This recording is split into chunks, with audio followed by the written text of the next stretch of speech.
Extra 5 KG ಕೊಡ್ಲಿಕ್ಕೆ ತಯಾರಾಗಿದ್ದು food corporation of India. ನಾನೇ ಸ್ವತಃ ಅವ್ರ ಜೊತೆ ಮಾತಾಡಿದೆ.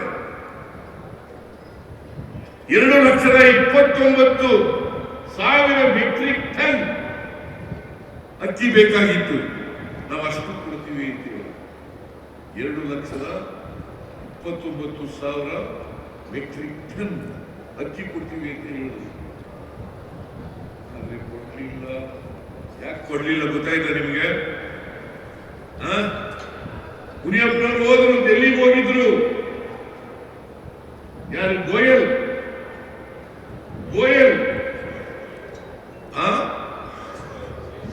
ಪಿಯೂಷ್ ಗೋಯಲ್ ಅವರನ್ನ ಭೇಟಿ ಮಾಡಿದ್ರು. ಭೇಟಿ ಮಾಡಿ ಅಕ್ಕಿ ಕೊಡಿಸ್ರಿ, ಫುಡ್ ಕಾರ್ಪೊರೇಷನ್ ಆಫ್ ಇಂಡಿಯಾದಿಂದ ಅಕ್ಕಿ ಕೊಡಿಸಿ, ಪುಕ್ಕಟೆ ಕೊಡಬೇಡಿ, ದುಡ್ಡು ಕೊಡ್ತೀವಿ, ನಮ್ಗೆ ಬೇಕಾದಷ್ಟು ಅಕ್ಕಿ ಕೊಡಿ. ಒಪ್ಕೊಂಡು ಪಿಯೂಷ್ ಗೋಯಲ್ ಹೇಳಿದ್ರು ಅಂತೇಳಿ, ನರೇಂದ್ರ ಮೋದಿ ಅವರು ಹೇಳಿದ್ರು ಅಂತೇಳಿ, ಅಮಿತ್ ಶಾ ಹೇಳಿದ್ರು ಅಂತೇಳಿ ಒಪ್ಕೊಂಡು ಅಕ್ಕಿ ಕೊಡ್ಲಿಲ್ಲ. ಯಾಕೆ ಕೊಡ್ಲಿಲ್ಲ? ಬಡವರ ಪರವಾಗಿ ಇದ್ದಿದ್ರೆ, ದಲಿತರ ಪರವಾಗಿ ಇದ್ದಿದ್ರೆ, ಹಿಂದುಳಿದವರ ಪರವಾಗಿ ಇದ್ದಿದ್ರೆ, ರೈತರ ಪರವಾಗಿ ಇದ್ದಿದ್ರೆ ಅಕ್ಕಿ ಕೊಡ್ತಾ ಇದ್ರು. ಏನ್ ಪುಕ್ಕಟೆ ಕೊಡ್ತಿದ್ರ? 34 ರೂಪಾಯಿ 1 ಕೆಜಿ ಅಕ್ಕಿಗೆ 34 ರೂಪಾಯಿ ಕೊಡ್ತೀವಿ. 5 ಕೆಜಿ ಅಕ್ಕಿ ಪ್ರತಿಯೊಬ್ಬರಿಗೂ ಕೊಡಬೇಕು. ನಾವು 2,29,000 ಮೆಟ್ರಿಕ್ ಟನ್ ಅಕ್ಕಿಯನ್ನ ಕೊಡಿ. ರಾಜಕೀಯ ಮಾಡಿ ಅಕ್ಕಿ ಸಿಕ್ಬಾರ್ದಾಗ ಮಾಡಿಬಿಟ್ರು. ಫುಡ್ ಕಾರ್ಪೊರೇಷನ್ ಇಂಡಿಯಾದವರು ಪಿಯೂಷ್ ಗೋಯಲ್ ಅವರ ಮಾತು ಕೇಳಿ ಅಕ್ಕಿ ಕೊಡ್ಲಿಲ್ಲ. ಯಾರು ಕೊಡ್ಲಿಲ್ಲ? ಬಿಜೆಪಿ ಸರ್ಕಾರ ಕೊಡ್ಲಿಲ್ಲ. ಇದೆಲ್ಲ ತಿಳ್ಕೋಬೇಕು. ಬಿಜೆಪಿ ಸರ್ಕಾರ ಕೊಡ್ಲಿಲ್ಲ.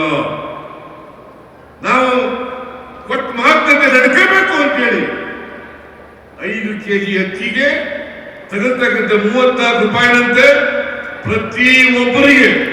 ಪ್ರತಿಯೊಬ್ಬ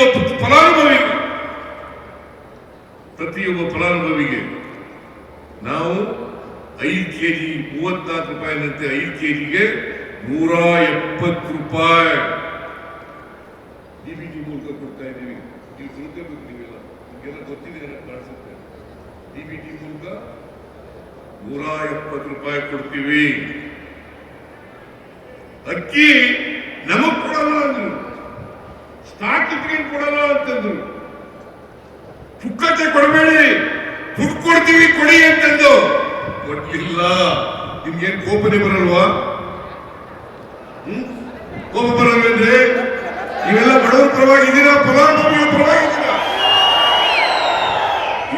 ಇದ್ರೆ ಯಾರು ಬಡವರಿಗೆ ಅಕ್ಕಿ ಕೊಡಬೇಡ ಕೊಡ್ಲಿಕ್ಕೆ ಅಡ್ಡ ಬಂದ್ರು ಅವರನ್ನ ತಿರಸ್ಕಾರ ಮಾಡಿ ಮನೆ ಕಳಿಸ್ತಕ್ಕಂಥ ಕೆಲಸವನ್ನು ಮಾಡಬೇಕು.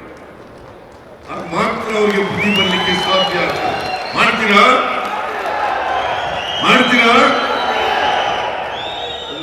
ನೀವು ಇನ್ನು ನಮ್ಮ ಚಾನೆಲ್ ಸಬ್ಸ್ಕ್ರೈಬ್ ಮಾಡಿಲ್ಲ ಅಂದ್ರೆ ಈಗಲೇ ಸಬ್ಸ್ಕ್ರೈಬ್ ಮಾಡಿ, ಶೇರ್ ಮಾಡಿ, ಲೈಕ್ ಮಾಡಿ.